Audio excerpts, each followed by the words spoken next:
El sonido agudo y constante del monitor de constantes vitales era una sentencia de muerte, y todos en el quirófano de urgencias parecían haberla aceptado ya. Todos menos yo.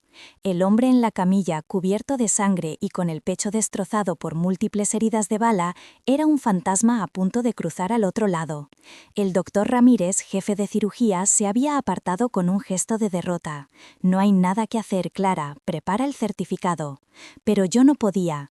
Vi un levísimo espasmo en su párpado, un latido casi imperceptible en la carótida que mis dedos buscaban con desesperación. Ignoré la orden, cogí el desfibrilador y grité las instrucciones a una residente paralizada por el pánico. El aire se cargó con el olor a ozono y carne quemada, mientras su cuerpo se arqueaba con la descarga. Silencio. Y entonces, un ritmo, lento, irregular, pero un ritmo al fin y al cabo. Sujeté la mascarilla de oxígeno a su rostro, mis manos temblorosas pero firmes, ignorando las miradas de incredulidad y reproche de mis superiores. No sabía quién era este hombre, pero en ese momento su vida dependía únicamente de mi obstinación, de mi negativa a dejar que se apagara otra luz en mi turno. Cuando la adrenalina del momento se disipó, el frío peso de mi propia realidad volvió a desplomarse sobre mis hombros. Mientras limpiaba la sangre de mis brazos, mi móvil vibró en la taquilla. Era un mensaje de Marcos, mi exmarido. Solo una foto, la de la puerta de mi apartamento, tomada desde el otro lado del pasillo. Debajo, un texto que me heló la sangre. Te echo de menos, cariño. Deberíamos hablar. Mi mano comenzó a temblar, un tic nervioso que me acompañaba desde que le dejé. Era su forma de recordarme que siempre estaba ahí, vigilando. Esa sensación de estar atrapada, de no tener a dónde huir, es un veneno que te consume lentamente. Si alguna vez os habéis sentido así, solas contra el mundo, sabéis lo importante que es tener a alguien que escuche vuestra voz. Por eso, si esta historia ya os está atrapando y sentís esa conexión, considerad suscribiros al canal y darle a me gusta. Vuestro apoyo hace que estas narraciones lleguen a más gente y me recuerda que no estoy contando todo esto en el vacío, que hay alguien al otro lado que entiende lo que es luchar por respirar. El problema con que tu maltratador sea policía es que el sistema, que debería protegerte, se convierte en tu enemigo. Cada vez que intenté denunciar el acoso de Marcos, me topé con una pared de sonrisas condescendientes y camaradería profesional. Es un buen tipo, Clara, solo está dolido por la ruptura, me decían sus compañeros en la comisaría. Las órdenes de alejamiento eran papel mojado para un hombre que conocía cada laguna legal y cada rincón oscuro de la ciudad. Esa noche, al volver a casa, vi su coche patrulla aparcado al final de la calle, las luces apagadas, una silueta inmóvil en el asiento del conductor. No era protección, era una advertencia. Una vez dentro de mi pequeño y lúgubre piso, me recibieron las facturas acumuladas en la mesita. Deudas que él había generado a mi nombre, un ancla financiera que me impedía mudarme, desaparecer, empezar de cero. Me sentía completamente impotente, una experta en salvar vidas ajenas, mientras la mía se desmoronaba sin que pudiera hacer absolutamente nada para evitarlo. Era una contradicción cruel. La enfermera competente y decidida se convertía en una víctima temblorosa en cuanto se quitaba el uniforme. Mientras yo luchaba por mantener la cabeza fuera del agua, el hombre al que había salvado despertaba en un mundo completamente opuesto al mío. Lo habían trasladado a una suite privada en la planta más exclusiva del hospital, un espacio que parecía más un hotel de lujo que una habitación para enfermos. El silencio allí era denso, casi palpable, roto solo por el suave pitido de un monitor de última generación. A los pies de su cama, un hombre mayor, de traje impecable y mirada de halcón, le informaba en voz baja de las últimas noticias. Su nombre era Leo. Oí su conversación de pasada cuando fui a revisar las constantes del paciente. Hablaban de un tal Petrov, de una emboscada, de una traición interna. Quedaba claro que aquello no había sido un atraco callejero. Aquel hombre, Dante Herrera, se movía en un universo de poder, lealtad y violencia calculada, un mundo de sombras y códigos estrictos tan alejado de mi caótica realidad que parecía pertenecer a otro planeta. Sus hombres, apostados discretamente en el pasillo, se movían con una eficiencia silenciosa y letal, sus ojos analizándolo todo. Eran depredadores en un entorno esterilizado, y su jefe era el rey de esa selva. Pasaron 3 días en los que el acoso de Marcos se intensificó con llamadas a horas intempestivas y visitas de sus compañeros para comprobar que todo estaba en orden. Yo estaba al límite, viviendo a base de café y miedo. Al salir del hospital tras un turno doble que me dejó completamente agotada, vi un sedán negro de un lujo insultante aparcado en la zona reservada para ambulancias. La puerta del copiloto se abrió y de él salió Leo, el hombre de la mirada de halcón. Mi primer instinto fue puro terror. Pensé que era uno de los amigos de Marcos, otro policía fuera de servicio enviado para intimidarme. Mi mano se cerró sobre las llaves en mi bolsillo, apretando la más larga entre mis nudillos, un arma improvisada y patética. Me preparé para gritar, para correr, pero él simplemente se quedó allí, bloqueando mi camino, su rostro tan inexpresivo como el granito. El silencio se alargó durante un segundo eterno antes de que hablara, su voz grave y sin inflexiones. El señor Herrera desea verla. No sonó como una petición, sino como una citación ineludible, un hecho que ya había sido decidido por fuerzas muy superiores a mí. Me condujo al coche sin decir una palabra más. El interior olía a cuero caro y a algo más, a ozono, a poder. En el asiento trasero, envuelto en la penumbra, estaba Dante Herrera. Llevaba un traje oscuro de corte perfecto, que sin embargo no lograba ocultar del todo la rigidez de sus movimientos ni la palidez de su piel. Estaba mucho mejor que en la camilla de urgencias, pero la sombra de la muerte aún se aferraba a él. No dijo nada al principio, simplemente me observó con unos ojos oscuros e intensos que parecían atravesar la fachada de compostura que intentaba mantener. Su mirada no era invasiva ni lasciva como la de Marcos, era analítica, fría, como si estuviera desarmando un mecanismo complejo para entender su funcionamiento. Vio el temblor incontrolable de mi mano, que yo intentaba ocultar apretándola contra mi regazo. Vio las ojeras bajo mis ojos, vio el borde de un viejo moratón en mi muñeca, que la manga de mi uniforme no cubría por completo. Se dio cuenta de todo, y en su silencio me sentí más expuesta que si me hubiera gritado. Estaba frente a un hombre que leía el miedo como yo leía un electrocardiograma. Finalmente rompió el silencio. Su voz, aunque rasposa por la herida en su pulmón, tenía un peso, una autoridad que llenaba el pequeño espacio del coche y me oprimía el pecho. Usted me salvó la vida, enfermera Vidal. Los médicos me habían desahuciado. Intenté restarle importancia, balbuceando algo sobre que solo hacía mi trabajo, pero él me interrumpió con un leve gesto de la mano. La deuda que tengo con usted es una deuda de sangre, y yo siempre pago mis deudas. Su mirada se desvió hacia un sobre blanco impoluto que descansaba en el asiento entre nosotros. Tengo entendido que usted tiene sus propios problemas, un exmarido, un policía, deudas. Lo sabía todo. El terror que había sentido antes regresó, esta vez más agudo, más helado. Aquel hombre ya no era un paciente agradecido, era algo completamente distinto, una fuerza de la naturaleza que había entrado en mi vida. Empujó el sobre hacia mí con un dedo. Esto no es una oferta de trabajo, es una solución, la única que va a tener. En ese instante lo comprendí. Mi vida se había desmoronado por completo, y este hombre peligroso, este rey de un mundo oscuro y violento, podría ser mi única y aterradora salida del infierno. El sobre permaneció en el asiento entre nosotros como una bomba sin detonar. Lo miré con una mezcla de pánico y repulsión. Dinero, la solución de los hombres ricos y poderosos a todos los problemas que no entienden. Mi mano temblorosa se convirtió en un puño. No quiero su dinero, dije, mi voz más firme de lo que me sentía. Hice mi trabajo, no le debo nada y usted no me debe nada a mí. Intenté abrir la puerta del coche, pero estaba bloqueada. Un clic sutil, casi inaudible, que gritaba control. Leo, el conductor, me observaba por el retrovisor con una expresión neutra que era más intimidante que cualquier amenaza. Dante no se movió, no levantó la voz, simplemente inclinó la cabeza, su mirada oscura analizándome de nuevo. El orgullo es un lujo, enfermera, uno que usted ahora mismo no puede permitirse. No lo vea como un pago, véalo como una herramienta. Las herramientas adecuadas en las manos adecuadas pueden construir o destruir. Su lógica era fría, implacable y, lo que era peor, tenía sentido.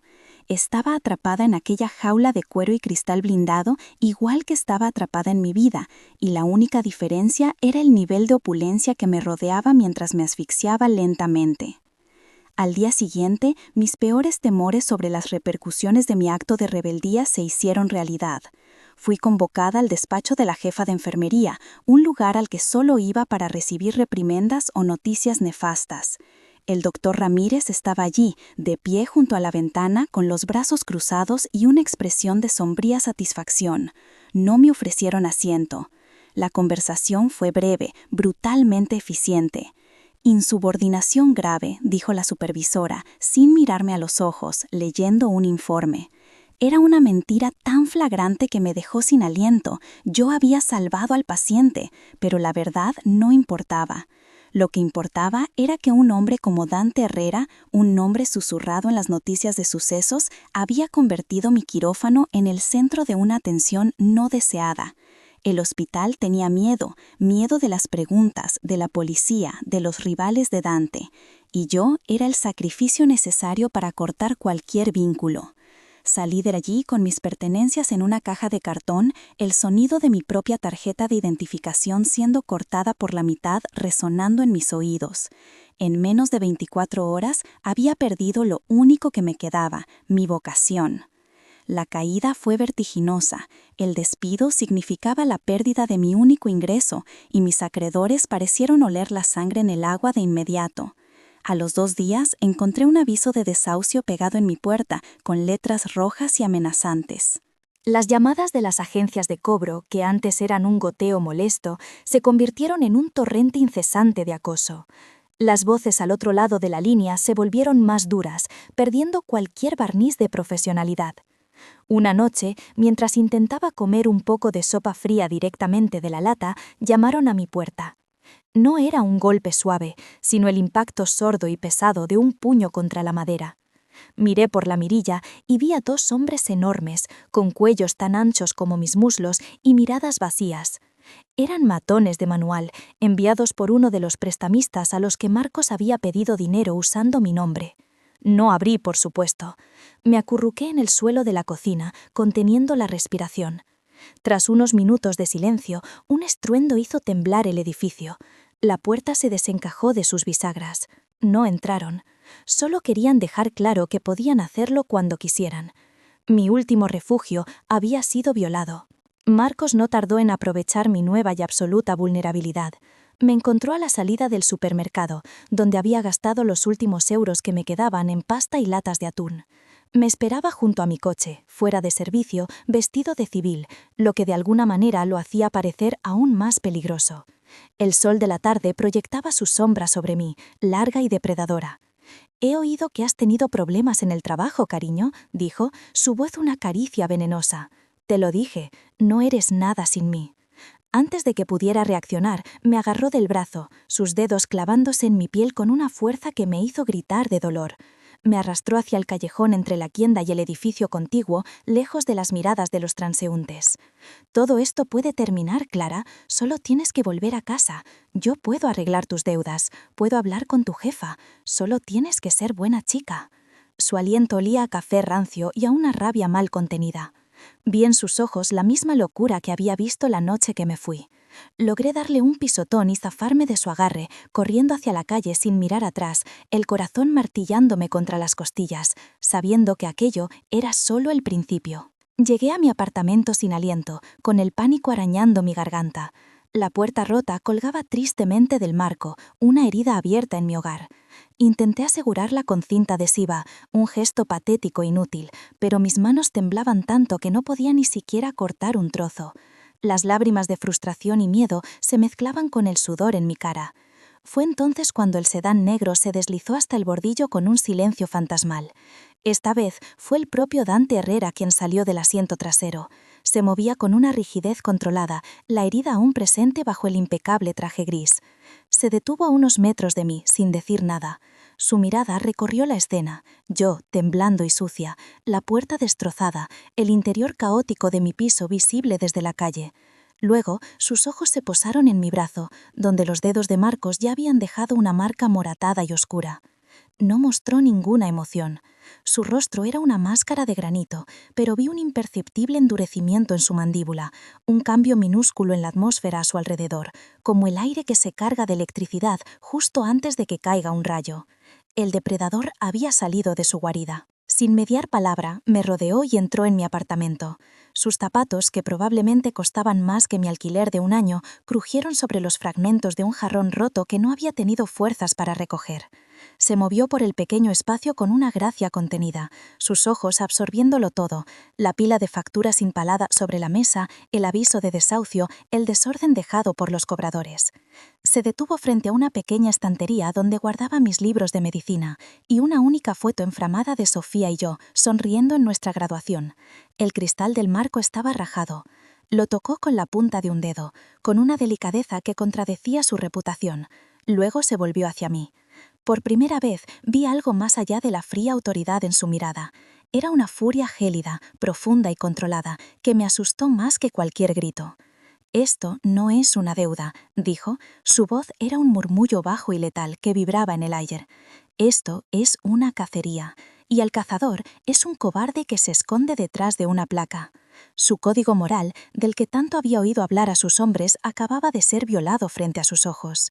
Me guió de vuelta al coche, colocando una mano en la parte baja de mi espalda, un gesto que no era ni íntimo ni amenazante, sino simplemente firme, un ancla en mi caos. Una vez dentro, con el silencio del lujoso interior aislándonos del mundo exterior, me miró directamente.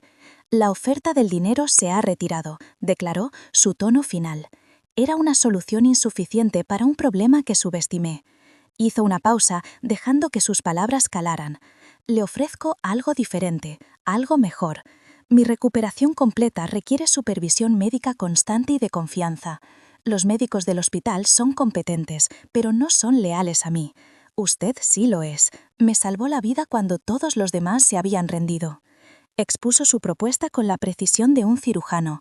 Un puesto como su enfermera personal, alojamiento en una casa de invitados dentro de su complejo, completamente segura, un sueldo que liquidaría mis deudas en 3 meses, y su protección. «No le ofrezco una jaula dorada, Clara», dijo, usando mi nombre de pila por primera vez, y el sonido en sus labios me provocó un escalofrío. «Le ofrezco un santuario. Y desde la seguridad de ese santuario, usted y yo veremos cómo sus problemas se desvanecen uno por uno». Mi primer instinto fue gritar que no. El orgullo herido, el miedo a estar en deuda, la simple idea de pasar de la jaula de un hombre a la de otro, aunque ésta fuera de oro y terciopelo, me repugnaba. «No puedo aceptar», balbuceé, buscando las palabras. «No quiero esconderme. Soy enfermera, no una prisionera. Tengo que poder valerme por mí misma». Mis argumentos sonaban débiles incluso para mí, una letanía de una independencia que ya no poseía. Dante escuchó pacientemente, sin interrumpirme, su mirada nunca vaciló. Cuando terminé, simplemente dijo: «No creo que sea una prisionera. Creo que es una soldado a la que le han roto sus armas y su escudo en mitad de la batalla. Yo no le ofrezco una celda, le ofrezco un arsenal». Su metáfora me desarmó. No me estaba tratando como a una víctima indefensa, sino como a una igual que había perdido una batalla, no la guerra. No había lástima en su voz, solo una evaluación pragmática de la realidad. Su ex marido no se detendrá. Los hombres que rompieron su puerta volverán. El sistema que juró protegerla le ha dado la espalda. Estas son las verdades de su situación. Mi oferta es la única otra verdad disponible. Me quedé en silencio, atrapada entre el terror que me inspiraba el hombre que tenía delante y el pánico mucho más visceral y familiar que me provocaba Marcos. El interior del coche se sentía como una burbuja suspendida en el tiempo. Podía oler el cuero, el discreto perfume de Dante y algo más, algo metálico y limpio, como el aire después de una tormenta. Repasé mis opciones, una lista desoladoramente corta que terminaba siempre en el mismo callejón oscuro, con Marcos o en la calle, sola y sin nada. Miré a Dante. Vi al hombre que sus enemigos llamaban monstruo, el rey de un imperio criminal. Pero también vi al paciente cuyo corazón había vuelto a latir bajo mis manos, al hombre que miraba la foto rota de mi amiga con una ira silenciosa en mi nombre. Era una elección imposible, un pacto con un diablo, que paradójicamente parecía ofrecer la única forma de salvación. «De acuerdo», susurré, la palabra apenas un soplo de aire, el sonido de mi propia rendición. Leo puso el coche en marcha sin una orden visible, y mientras nos alejábamos de mi vida en ruinas, supe que acababa de cruzar un umbral. No había vuelta atrás. Mi entrada en su mundo ya era un hecho consumado. La finca de Dante Herrera no era una casa, era una fortaleza, un complejo de arquitectura brutalista y cristal ahumado enclavado en las colinas, con vistas a una ciudad que parecía un juguete a sus pies. El silencio aquí era diferente al de mi apartamento vacío. No era un silencio de soledad, sino de control absoluto. Muros altos coronados con alambre de espino, cámaras de seguridad en cada esquina y hombres vestidos de negro que se movían con la eficiencia silenciosa de los depredadores. Leo me guió a través de pasillos que parecían galerías de arte moderno, fríos e impersonales, hasta una suite de invitados más grande que todo mi antiguo piso. El mobiliario era exquisito, la cama parecía una nube y desde el ventanal se veía un jardín japonés perfectamente cuidado. Era una jaula de oro, sin duda, pero una jaula al fin y al cabo. No salgas de los límites del jardín principal sin escolta. No utilices tu teléfono personal, se te proporcionará uno. Todas las comunicaciones son supervisadas, por tu seguridad, me informó Leo con su tono monocorde. Asentí, sintiendo cómo las paredes, a pesar de su amplitud, comenzaban a cerrarse a mi alrededor. La seguridad se parecía demasiado a una condena. Mis deberes como su enfermera personal comenzaron al amanecer del día siguiente. La rutina era estricta y profesional, un intento de mantener una distancia que la situación hacía imposible. Cada mañana tenía que revisar sus heridas, cambiar los vendajes y administrarle su medicación. La primera vez que le quité la camisa para examinar las suturas en su pecho, el aire en la habitación se volvió denso. Las cicatrices eran un mapa de violencia, antiguas y nuevas, y la proximidad forzada era una prueba para mi compostura. Él permanecía inmóvil, observándome con una intensidad que me hacía sentir como si estuviera examinando mi alma en lugar de mis habilidades médicas. «No aprietes tanto el vendaje», dijo en una ocasión, su voz un murmullo grave. «Necesito respirar». Le respondí con más brusquedad de la que pretendía. «Y yo necesito que no se le infecten las heridas, señor Herrera. Siéntese derecho». Se produjo un tenso silencio. Esperaba una reprimenda, una muestra de esa autoridad temida, pero en su lugar vi un levísimo atisbo de diversión en sus ojos oscuros. Obedeció sin decir una palabra más, y en su sumisión momentánea sentí un extraño y peligroso cambio en la dinámica de poder entre nosotros. Una noche, después de un día particularmente largo, en el que la tensión y la nostalgia por mi antigua vida me habían dejado sin apetito, me encerré en mi habitación, ignorando la llamada para la cena. Horas más tarde, un suave golpe sonó en mi puerta. Era Leo, sosteniendo una través de plata con una cena que olía deliciosamente. Había salmón a la parrilla, espárragos y una pequeña copa de vino blanco. «El señor Herrera se dio cuenta de que no habías bajado», dijo, su rostro tan inexpresivo como siempre. «Insiste en que te alimentes. Dice que una enfermera agotada es un peligro para la salud de su paciente». Me sentí invadida, mi privacidad violada, pero al mismo tiempo una extraña calidez se extendió por mi pecho. Hacía años que nadie se preocupaba por si había comido. Acepté la bandeja, murmurando un gracias apenas audible. Comí sola, sentada en el borde de la cama, y cada bocado era una mezcla confusa de gratitud y resentimiento. Era un gesto de cuidado, sí, pero también un recordatorio de que cada uno de mis movimientos, incluso los más insignificantes, estaba siendo vigilado. La necesidad de hablar con Sofía se convirtió en una obsesión.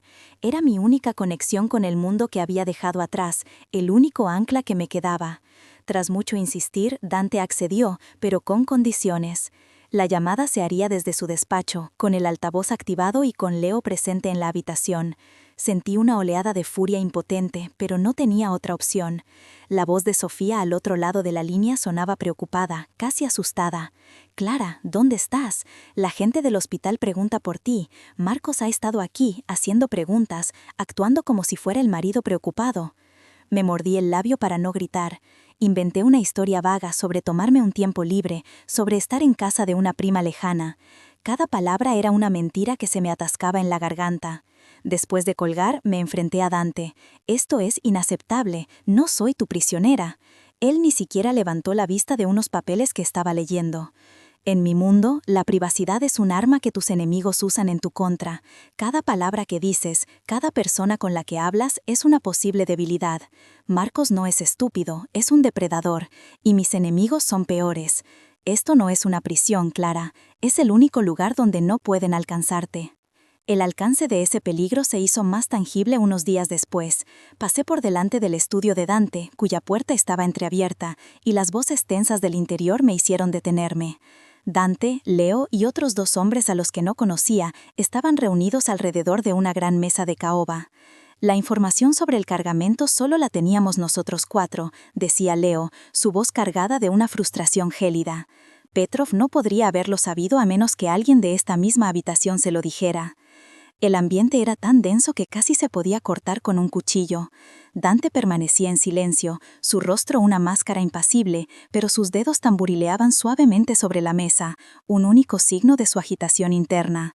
Hablaban de una traición, de un topo dentro de su círculo más íntimo. Comprendí entonces que la emboscada que casi le cuesta la vida no había sido un simple ataque de un rival, sino el resultado de una puñalada por la espalda. La fortaleza tenía una brecha desde dentro. Me alejé de allí con un escalofrío recorriéndome la espalda. El peligro no solo estaba fuera de los muros, estaba sentado a la misma mesa que el hombre que me había prometido protección. Una noche, el dolor de sus heridas lo mantuvo despierto. Lo encontré en uno de los balcones, mirando las luces de la ciudad con una expresión de profunda melancolía. La fachada del líder implacable se había desvanecido, dejando a la vista a un hombre cansado y vulnerable. No llevaba la chaqueta de su traje, y la camisa blanca se ceñía a los vendajes de su torso, un recordatorio constante de su mortalidad. Me acerqué en silencio y me apoyé en la barandilla a su lado. No hablamos durante un largo rato, simplemente compartimos el aire frío de la noche. ¿Alguna vez pierdes a un paciente y sientes que es culpa tuya?, preguntó de repente, su voz baja y ronca. Le hablé de la impotencia, de la rabia, de cómo a veces haces todo bien y aún así no es suficiente. Él escuchó, su mirada fija en el horizonte. Mi madre solía decir que las cicatrices más profundas son las que nadie puede ver, dijo, casi para sí mismo. Murió pensando que yo no la había protegido lo suficiente. Fue una confesión breve, un fragmento de su alma expuesto bajo la luna. En ese momento dejó de ser el jefe de la mafia y yo dejé de ser su enfermera. Éramos solo 2 personas con heridas, visibles e invisibles, encontrando un extraño consuelo en la oscuridad. La tregua tácita se rompió a la mañana siguiente. Leo interrumpió nuestro desayuno con una tablet en la mano y una expresión sombría. Le mostró a Dante un vídeo de una cámara de seguridad. Reconocí inmediatamente la cafetería frente al hospital donde trabajaba. En las imágenes, Sofía estaba sentada en una mesa junto a la ventana, riendo con una compañera. Un hombre sentado a unas mesas de distancia la observaba discretamente, levantando su teléfono para tomarle una foto antes de marcharse. «Es uno de los hombres de Petrov», informó Leo. «Han estado preguntando por ti, Clara, buscando tus conexiones, tus puntos débiles». Sentí que el suelo se abría bajo mis pies. Mi mundo, el mundo de Dante, acababa de colisionar de la más brutal posible, y Sofía estaba atropada en medio. La furia en el rostro de Dante era aterradora por su quietud. No gritó ni maldijo, simplemente se volvió a Leo, su voz un susurro helado y letal.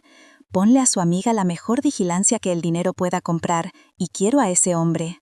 Quiero saber hasta el último detalle de su vida antes de que deje de tener una. La culpa me ahogaba. Mi seguridad estaba costando la libertad y la paz de la única amiga que me quedaba. 2 días después, la amenaza se personalizó de una forma que me heló la sangre. Un mensajero, saltándose todos los protocolos de seguridad de la finca, dejó un paquete en la puerta principal. No era una bomba, sino algo mucho más siniestro. Dentro de una caja de madera pulida, sobre un lecho de satén negro, había una sola rosa blanca, marchita y con espinas afiladas. Debajo de la flor, una fotografía. Era yo, saliendo del hospital el día de mi despido, con la caja de cartón en mis brazos y la desesperación grabada en mi rostro. La foto había sido tomada desde lejos, con un teleobjetivo. Alguien me había estado observando mucho antes de que Dante me encontrara. El mensaje era inequívoco. Sabemos quién eres, sabemos dónde encontrarte. Eres su debilidad. Dante cogió la rosa y el tallo se partió entre sus dedos con un chasquido seco. Sus nudillos estaban blancos por la presión. Me miró y por primera vez desde que lo conocía vi algo más allá de su control férreo. Era una emoción cruda, una mezcla de rabia y algo que se parecía peligrosamente al miedo. No por él, sino por mí. La protección que me ofrecía también me había convertido en un objetivo. La confirmación final de que mi santuario era también mi campo de batalla llegó esa misma noche. Leo me devolvió mi antiguo teléfono, diciendo que habían terminado de analizarlo. Estaba limpio de cualquier dispositivo de rastreo, pero había un mensaje nuevo, recibido hacía apenas una hora desde un número bloqueado. Lo abrí con manos temblorosas. Era una foto. Era la puerta de mi antiguo apartamento. Alguien la había reparado, pero ahora, pintado con spray rojo sangre, había un mensaje en letras mayúsculas. Las jaulas doradas también arden. No era el estilo de Marcos, era demasiado poético, demasiado impersonal. Era una amenaza de su mundo, dirigida directamente a mí. Levanté la vista del teléfono, el corazón martillándome contra las costillas, y mis ojos se encontraron con los de Dante, que me observaba desde el otro lado de la habitación. Lo supo en el instante en que vio mi expresión. La ilusión de seguridad se hizo añicos, dejando al descubierto la cruda realidad. Ya no era una espectadora en su guerra. Era el premio, y la partida acababa de empezar. El refugio se había convertido en la primera línea de fuego. El ataque no fue sutil, no hubo advertencias ni amenazas veladas, fue una declaración de guerra en toda regla. Estaba en la biblioteca, intentando encontrar algo que no fuera un tratado sobre estrategia militar o finanzas, cuando el mundo explotó en una sinfonía de cristales rotos y alarmas estridentes. El estruendo de los disparos automáticos resonó por los pasillos de mármol, un sonido tan fuera de lugar en aquel santuario que mi cerebro tardó un segundo en procesarlo. Mi primer instinto, forjado en años de turnos en urgencias, fue correr hacia el peligro, no alejarme de él. Pero antes de que pudiera dar un paso, la puerta de la biblioteca se abrió de golpe, y Dante apareció no como el paciente convaleciente que yo cuidaba, sino como una fuerza de la naturaleza. Sus ojos oscuros me encontraron al instante, y en ellos no vi miedo, sino una furia helada y calculadora. «Al suelo, ahora». Su voz no fue un grito, sino un trueno bajo y autoritario que me obligó a obedecer sin pensarlo. Se movió con una fluidez letal, un arma apareciendo en su mano como por arte de magia, convirtiendo la lujosa biblioteca en una trinchera. Me arrastró detrás de un pesado escritorio de roble macizo justo cuando una ráfaga de balas destrozaba un jarrón Ming valorado en una fortuna. Los fragmentos de porcelana llovieron sobre nosotros como metralla. Dante se colocó frente a mí, su cuerpo un escudo humano, revolviendo el fuego con una precisión aterradora. El olor a pólvora y a ozono llenó el aire, un perfume familiar de mi antiguo trabajo, pero pervertido por la intención asesina que lo acompañaba. Podía sentir el calor de su cuerpo, la tensión de sus músculos contra mi espalda.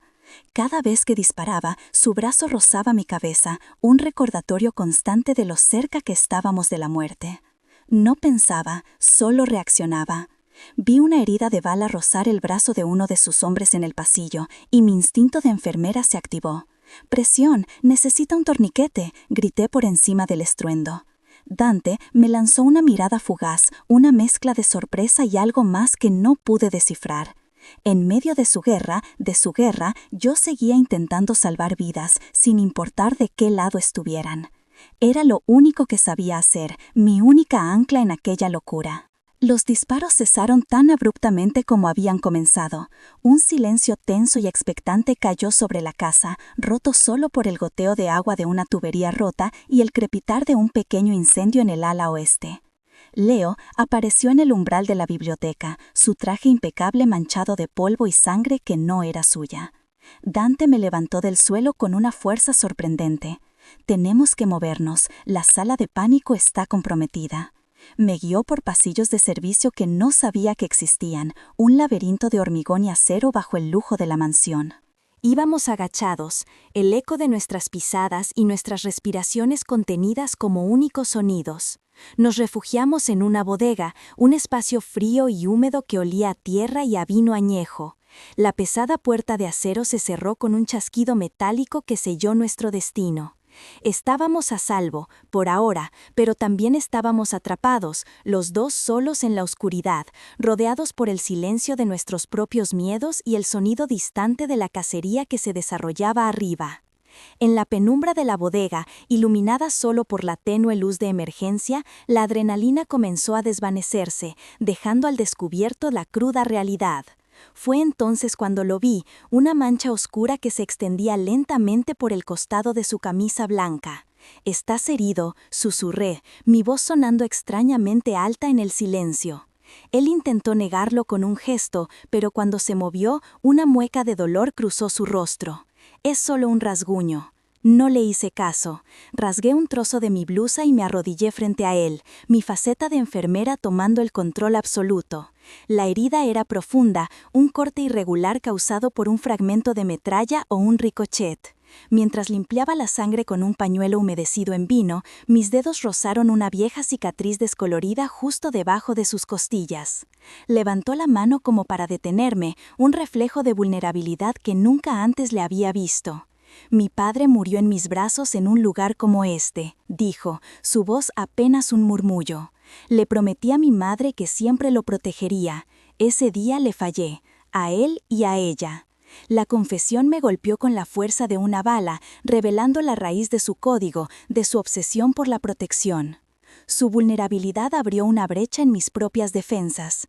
Mientras presionaba la tela contra su herida para detener la hemorragia, las palabras salieron de mí sin que pudiera detenerlas, un torrente de dolor contenido durante demasiado tiempo.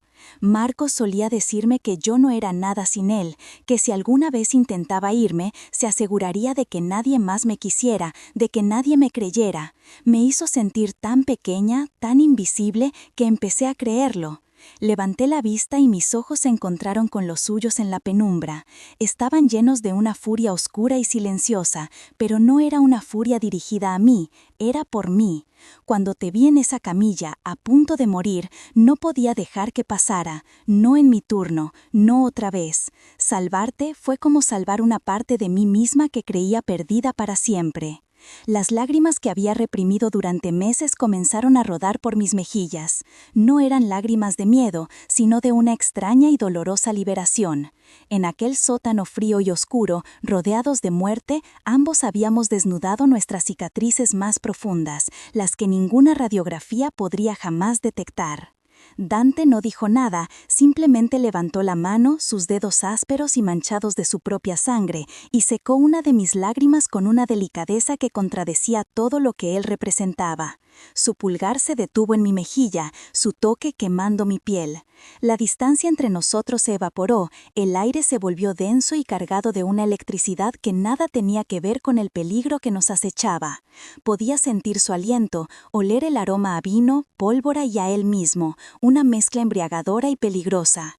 Sus ojos oscuros buscaron los míos, y en ellos vi una batalla interna tan feroz como la que se libraba en el piso de arriba. El jefe de la mafia, el hombre de control absoluto, estaba luchando contra algo que no podía dominar.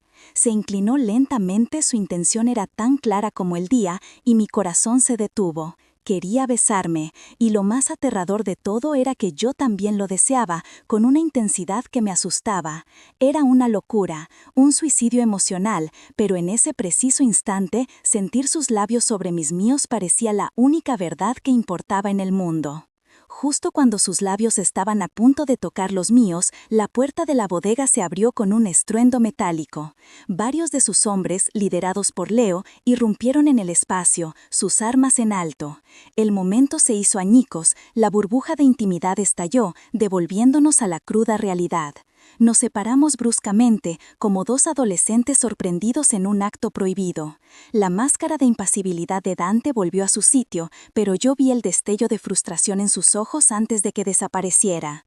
«La zona está segura, señor. Hemos capturado a 3 de ellos, incluido el topo. Era uno de los nuevos guardias», informó Leo, su mirada pasando de Dante a mí con una curiosidad apenas disimulada. Dante asintió, volviendo a ser el líder implacable. Se puso de pie, ignorando su herida, y me tendió la mano para ayudarme a levantarme. Su agarre fue firme, profesional, pero sentí una descarga eléctrica al contacto con su piel. Dobla la seguridad en el perímetro, nadie entra ni sale sin mi autorización expresa, y quiero al traidor en mi despacho, ahora, ordenó, su voz gélida, no dejando lugar a dudas de que el infierno estaba a punto de desatarse para aquellos que habían atrevido a violar su santuario.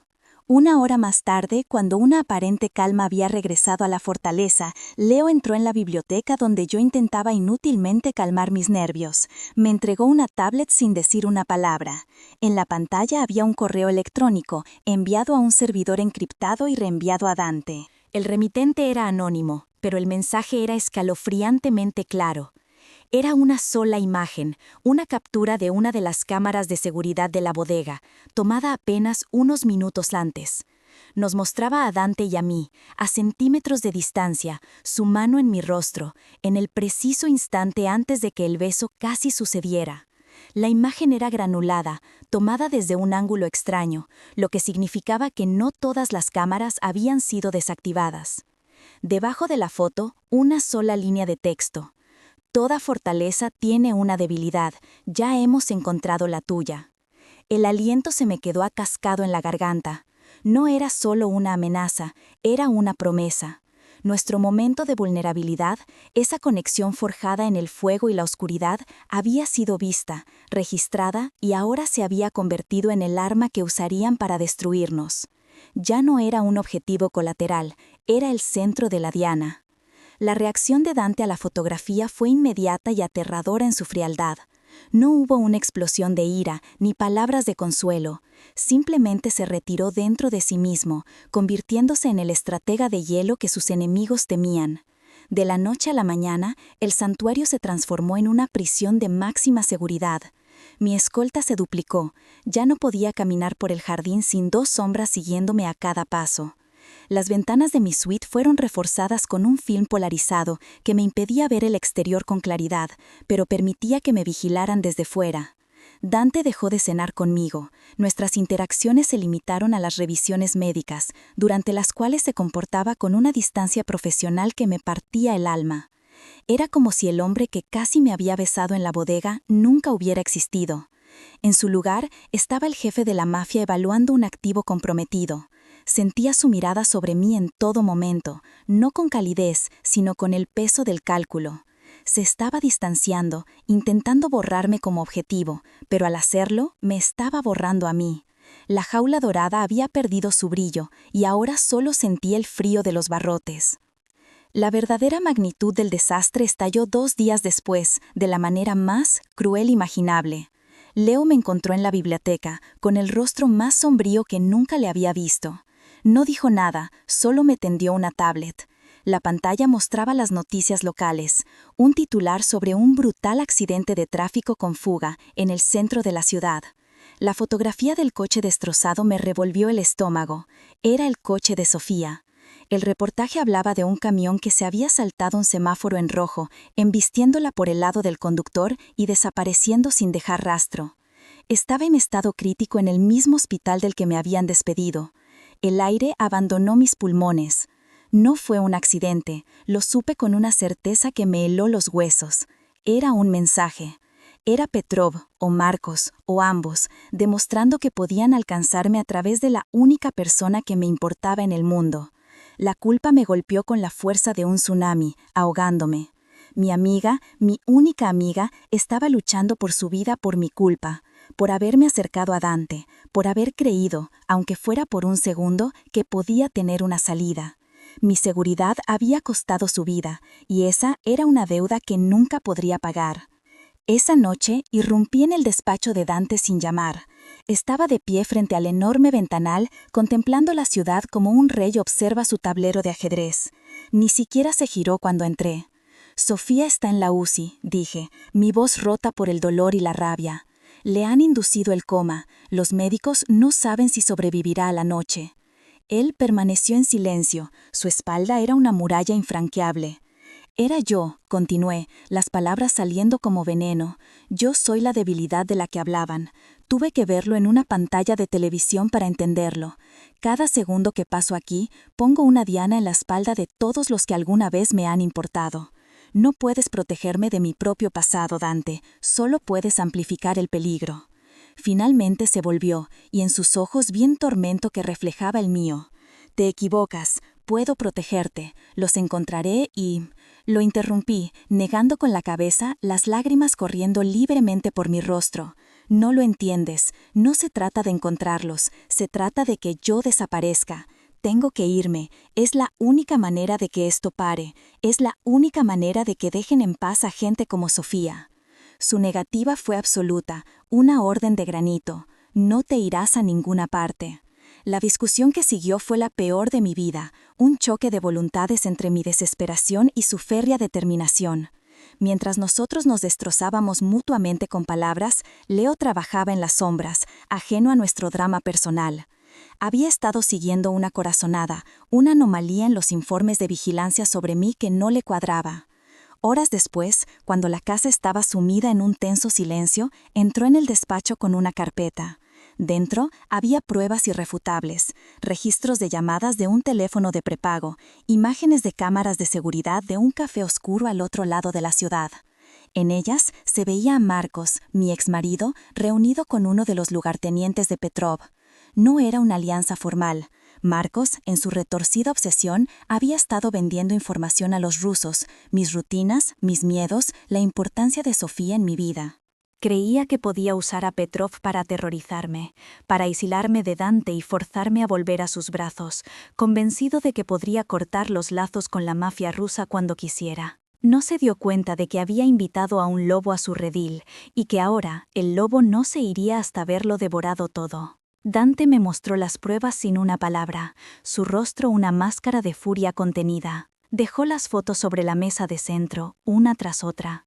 Marcos riendo con el hombre que probablemente había ordenado el accidente de Sofía. Sentí que el mundo se inclinaba sobre su eje. El hombre que juró amarme, el monstruo de mi pasado, se había aliado con los monstruos de mi presente para destruirme. La traición era tan profunda, tan absoluta, que me dejó sin aire. Dante finalmente habló. Su voz era un susurro letal. Tu pasado sigue intentando matarte y ahora está intentando matarme a mí. No pretendía ser una acusación, sino una constatación de hechos, pero para mí fue la confirmación de mi peor miedo. Yo era una plaga, una enfermedad que contagiaba y destruía todo lo que tocaba. Mi trauma no era solo mío, era un arma que otros podían empuñar. La culpa se transformó en una certeza tóxica. Yo era el nexo, el punto de unión entre dos mundos de violencia. Mientras yo existiera en la vida de Dante, el veneno de mi pasado seguiría filtrándose,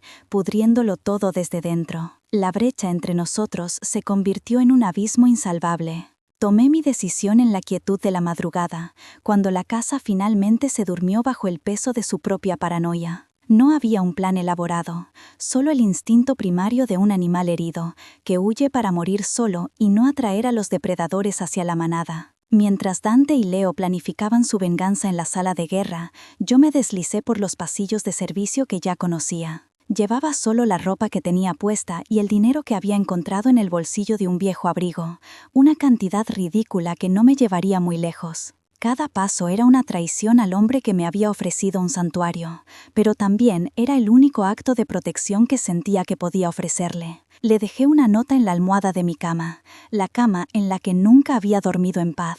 La caligrafía era temblorosa, manchada por una lágrima solitaria. Dijiste que las deudas de sangre siempre se pagan. Considera esta la mía. No puedo dejar que mi pasado destruya tu futuro. Gracias por mostrarme cómo se sentía estar a salvo, aunque solo fuera por un momento. Ahora déjame protegerte a ti. Salía la noche fría y sin luna, desapareciendo de su mundo tan silenciosamente como había entrado. Cuando Dante encontró la nota, el sol apenas comenzaba a despuntar sobre las colinas. Me imaginé la escena, él volviendo agotado de una noche de planificación y rabia, encontrando la cama vacía y ese trozo de papel como única explicación. Me imaginé su rostro endureciéndose, la furia inicial dando paso a algo mucho peor, el frío y familiar peso del fracaso. Había fallado otra vez. La mujer que había jurado proteger, la mujer que se había convertido en el ancla inesperada de su mundo caótico, había huido de él para protegerlo. La ironía era cruel. Para él, mi huida no era un sacrificio, sino la prueba definitiva de su incapacidad para mantener a salvo a quienes amaba. Una repetición de la pesadilla que lo había atormentado desde la muerte de su padre. Y yo, mientras tanto, estaba sola en una estación de autobuses anónima al amanecer, con el corazón hecho pedazos y la mirada perdida. Estaba libre de la jaula dorada, pero también estaba completamente expuesta, sin protección, sin aliados, con 2 mundos de depredadores buscándome. Habíamos llegado al punto más bajo, separados, rotos y con el enemigo controlando cada pieza del tablero. Todo estaba perdido. La estrategia de Dante ante mi marcha no fue la de un hombre abandonado, sino la de un general al que le han robado su pieza más valiosa del tablero. Durante días, mientras yo me movía como un fantasma entre pensiones anónimas y cafeterías de madrugada, su respuesta se manifestaba no en llamadas desesperadas, sino en los titulares de las noticias. Una redada en los muelles que desmantelaba una operación de contrabando de Petrov, la detención de 2 de sus hombres clave en un tiroteo en el centro. No estaba buscándome a mí, estaba quemando el mundo de mis enemigos, erradicando cada amenaza, cada sombra que pudiera rozarme. Cada noche, en la televisión de un cuarto de hotel barato, veía su obra, una guerra silenciosa y brutal librada en mi nombre. Era su forma de hablarme a través del caos, un mensaje aterrador y extrañamente reconfortante. No me estaba pidiendo que volviera, estaba despejando el campo de batalla, asegurándose de que cuando finalmente me encontrara, no quedara ningún lugar donde el peligro pudiera esconderse. Estaba construyendo un santuario no con muros, sino con las cenizas de aquellos que se atrevieron a tocarme. Yo, por mi parte, no podía quedarme de brazos cruzados esperando ser rescatada o capturada. La huida me había devuelto una autonomía desesperada y decidí usarla. Mi campo de batalla no eran los muelles ni los almacenes, sino la red de mentiras que Marcos había tejido a mi alrededor. Pasaba los días en bibliotecas públicas, usando sus ordenadores para sumergirme en los rincones más oscuros de Internet. Busqué registros públicos, foros de antiguos policías, cualquier rastro de quejas o investigaciones internas contra él. Encontré un patrón, susurros de otras mujeres, acusaciones de abuso de poder que siempre se desvanecían misteriosamente. Mi movimiento más arriesgado fue llamar al hospital para saber de Sofía, usando un nombre falso. Una de las enfermeras más veteranas, una mujer de corazón noble, reconoció mi voz. «Clara, ten cuidado», me susurró. «Tu ex ha estado aquí. Consiguió una orden para acceder al historial de Sofía. Dijo que era parte de la investigación, pero parecía obsesionado». El hielo se extendió por mis venas. No solo la había puesto en peligro, ahora estaba intentando usar su vulnerabilidad médica como un arma, una forma de controlarla y a través de ella a mí. La llamada que tanto temía llegó en un teléfono desechable que había comprado con el poco dinero que me quedaba. Era Marcos. Su voz era una mezcla repulsiva de falsa dulzura y triunfo mal disimulado. «Clara, cariño, he oído que lo estás pasando mal. Esto no tiene por qué ser así. Tu amiga, su estado es tan frágil. Cualquier sobresalto podría causarle una recaída fatal, ¿entiendes?» La amenaza era tan clara como el cristal. Quería que nos viéramos en el viejo embarcadero, el lugar donde habíamos tenido nuestra primera cita, un giro cruel y simbólico de su retorcida nostalgia. «Ven sola, podemos arreglarlo, poner fin a todo esto». Sabía que era una trampa mortal, pero la imagen de Sofía, indefensa en esa cama de hospital, me anulaba cualquier instinto de supervivencia. Acepté, mi voz apenas un susurro. Justo cuando colgaba, una furgoneta negra se detuvo en seco al otro lado de la calle. La puerta lateral se deslizó y de ella bajó Leo. Su rostro no mostraba emoción, pero en sus ojos vi una mezcla de alivio y severa reprimenda. Dante me había encontrado. Mi desesperada trampa para Marcos se había convertido, sin que yo lo supiera, en la suya. Leo no me llevó de vuelta a la fortaleza, sino a un ático anónimo con vistas al río, una de las muchas propiedades seguras de Dante. Él ya estaba allí, de pie junto al ventanal, su figura una silueta imponente contra la ciudad iluminada. No hubo gritos ni recriminaciones. Se giró lentamente y la intensidad de su mirada me atravesó, un torbellino de furia, dolor y un alivio tan profundo que casi me hizo flaquear. «Vas a ir a esa reunión», dijo. Su voz era un murmullo bajo y controlado que vibraba en el aire. «Pero esta vez no irás sola». Las siguientes horas fueron una inmersión surrealista en su mundo de estrategia y violencia calculada. Me mostraron planos del embarcadero, rutas de escape, ángulos de tiro. Me colocaron un auricular diminuto y un botón de pánico en el dobladillo de mi chaqueta. Me sentía como una espía en una película, pero el miedo era real y palpable. Yo era el cebo, pero por primera vez no era solo la presa, era una parte activa del plan, una pieza en su tablero. Dante me explicó cada detalle, su mano rozando la mía al señalar un punto en el mapa, enviando una descarga eléctrica que silenció mis miedos. «Confía en mí, Clara», y lo hice. El aire del muelle era frío y olía a sal y a podredumbre. Mis pasos resonaban en la madera vieja, mientras caminaba hacia la solitaria figura de Marcos que me esperaba al final del embarcadero. Su sonrisa era la de un hombre que cree haber ganado. Pero su victoria se agrió cuando el lugarteniente de Petrov salió de entre las sombras, un fantasma que no estaba invitado a su celebración. «Solo un seguro», balbuceó Marcos, el sudor brillando en su frente. La tensión se disparó. El hombre de Petrov dejó claro que Marcos era un peón prescindible, un idiota útil cuyo propósito había terminado. En el instante en que Marcos comprendió que había sido utilizado y descartado, su pánico se transformó en una rabia pura y animal y toda esa rabia se volvió hacia mí. Me agarró, colocando un cuchillo frío contra mi garganta. Fue entonces cuando la voz de Dante sonó en mi oído, increíblemente tranquila. «Ahora». Obedecí su instrucción, un movimiento que habíamos ensayado. Dejé caer mi peso muerto hacia atrás y le pisé el empeine con toda la fuerza de mi tacón. Su grito de dolor fue el disparo que dio comienzo a la sinfonía del infierno. El caos fue una coreografía letal en la oscuridad. Sombras se movían con una eficiencia silenciosa, neutralizando a los hombres de Petrov antes de que pudieran reaccionar. Dante apareció como una aparición, ignorando a todos los demás, sus ojos fijos solo en mí. Marcos, completamente desquiciado, me arrastró hacia el borde del muelle, el agua negra y gélida a solo un paso. En ese momento vi cómo se desarrollaba la elección de Dante en una fracción de segundo. Uno de los últimos hombres de Petrov le apuntaba desde un punto ciego. Podría haberse puesto a cubierto, pero eso le habría dado a Marcos el tiempo suficiente para arrojarme al abismo. En lugar de eso, se lanzó hacia nosotros, recibiendo una bala en el hombro sin apenas inmutarse. El impacto lo desequilibró, pero usó ese impulso para chocar contra Marcos, alejándonos del borde en una colisión brutal. Mientras Leo y sus hombres reducían a un Marcos vencido, Dante se puso en pie, con la sangre tiñendo su camisa. Me tomó la cara entre las manos, su aliento agitado mezclándose con el mío. «Te dije que te protegería», susurró. «No», respondí, cubriendo sus manos con las mías. «Nos hemos protegido el uno al otro». En ese instante, la elección se selló. Ya no era su protegida, era su igual. Las semanas que siguieron al enfrentamiento en el muelle fueron un borrón de curación y una justicia silenciosa y brutal. Marcos no fue a la cárcel. El sistema que él había manipulado nunca le habría hecho pagar de verdad. Desapareció. Simplemente se esfumó de la faz de la tierra, junto con los restos del imperio de Petrov en la ciudad. Dante no me dio detalles y yo no los pedí. Solo vi los resultados en la paz que comenzó a instalarse en mi vida, una calma tan profunda que al principio me asustaba.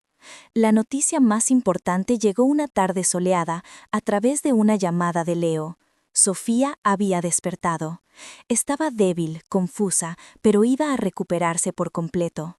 Lloré por primera vez desde aquella noche, no de miedo ni de dolor, sino de un alivio tan abrumador que me dobló por la mitad. Dante me encontró en el jardín, me rodeó con su brazo sano y me sostuvo sin decir una palabra mientras el último vestigio de mi antigua vida se lavaba con mis lágrimas. Su herida en el hombro sanaba lentamente y yo cuidaba de él, pero ya no era solo su enfermera. Éramos dos soldados atendiendo las heridas del otro después de una guerra que habíamos ganado juntos. Con el peligro inmediato erradicado, la fortaleza dejó de sentirse como una jaula y empezó a parecerse a un hogar. El silencio ya no era opresivo, sino pacífico. Dante, viendo que necesitaba un propósito más allá de su cuidado, me hizo una propuesta que me dejó sin aliento. Me entregó los documentos de una fundación financiada íntegramente por él, dedicada a proporcionar ayuda legal y refugio seguro a víctimas de abuso doméstico, especialmente a aquellas atrapadas por parejas en posiciones de poder. Tú la dirigirás, me dijo, su voz desprovista de su habitual autoridad, reemplazada por una fe inquebrantable en mí. Tu experiencia, tu compasión, eso es algo que mi dinero no puede comprar. Tú sabes lo que es el infierno. Ahora puedes construir una salida para otras. Acepté sin dudarlo. Por primera vez en mi vida, el poder no era una herramienta de control, sino de sanación. Pasaba mis días trabajando desde una oficina con vistas al jardín, construyendo algo nuevo a partir de las ruinas de mi pasado. Ya no era Clara Vidal, la víctima. Estaba convirtiéndome en la arquitecta de mi propia salvación y la de muchas otras. Nuestra vida juntos encontró un ritmo tranquilo, una normalidad que nunca creí posible. Las cenas ya no eran asuntos formales y tensos, sino momentos de calma compartida. A veces hablábamos de los detalles de la fundación, otras veces simplemente nos sentábamos en silencio, leyendo cada uno un libro, contentos con la simple presencia del otro. Una tarde encontré la foto rota de Sofía y yo en mi mesita de noche, ahora en un nuevo y elegante marco de plata. Leo estaba de pie en la puerta con una rara y casi imperceptible sonrisa. Un hogar necesita recuerdos intactos, dijo, antes de marcharse.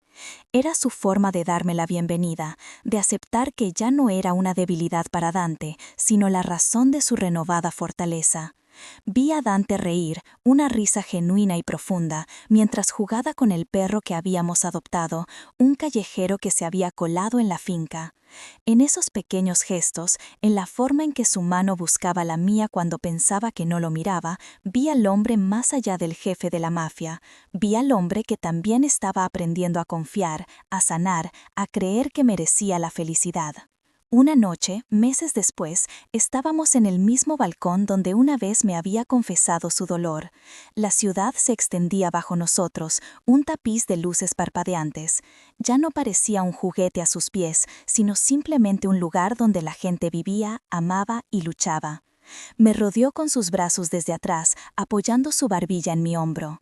El metal frío de algo pequeño presionó contra mi dedo. Miré hacia abajo y vi un sencillo anillo de platino. No hubo una pregunta formal, no era su estilo, solo un murmullo contra mi pelo. Mi hogar está donde quiera que tú estés, Clara. Me giré para mirarlo, y en sus ojos oscuros ya no vi al rey de un imperio criminal, sino a mi compañero, mi protector, mi familia. Nuestra historia no había sido un cuento de hadas, sino algo mucho más real y valioso, una segunda oportunidad forjada en el fuego. Y al compartirla con vosotros, siento que esa oportunidad se multiplica. Gracias por escuchar, por ser testigos de nuestro viaje. Vuestro apoyo es lo que permite que estas historias de supervivencia y amor inesperado encuentren su voz y nos recuerdan a todos que, incluso en la oscuridad más profunda, siempre hay una luz por la que merece la pena luchar.